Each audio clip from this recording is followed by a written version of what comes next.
Is your PC running low on space or feeling a little bit slow? Well, today I'll be showing you how to safely clear your cache and temporary files on Windows 10 and 11 and free up some space step by step. Let's check it out. All right, so first let's use the built-in Windows tools that we have so we don't accidentally delete anything important that we need. So we're gonna hit the Windows key and I, which is going to bring up our settings menu here.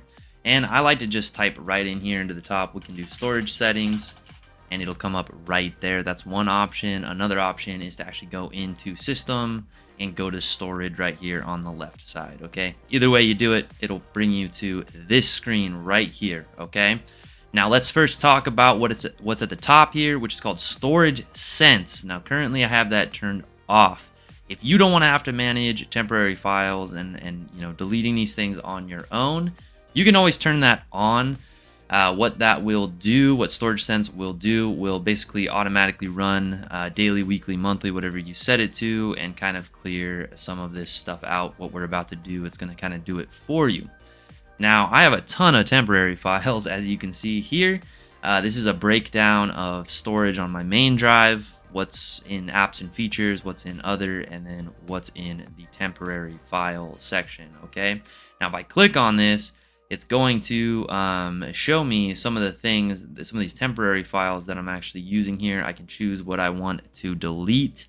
Be careful if you choose everything. If I choose to do like downloads and clear that out, obviously I'll lose all the downloads that are in my download folder inside of my file explorer. Might not want to do that, okay? But you can choose the things that you do want to delete in here and then choose the remove files option up at the top and get rid of these temporary files right from here, okay? It's super easy, super simple, and it frees up a ton of space. As you can see, I have a ton. There is a reason for that. I have all those. You probably won't have as much, but I figured it was great for the example, so I could just dump some stuff into there. So that's what it will look like. Go in there, check it out, see how much you can free up and remove what you don't need. If you're having any issues with what you saw in this video, or you want some help freeing up even more storage or more just general help on your computer or your technology, please reach out to us here at My Computer Works. Be happy to help you guys out. That's what we do. We help people like you with their technology. Thanks everybody for watching. Hit that like and subscribe before you go, and I'll see you on the next one.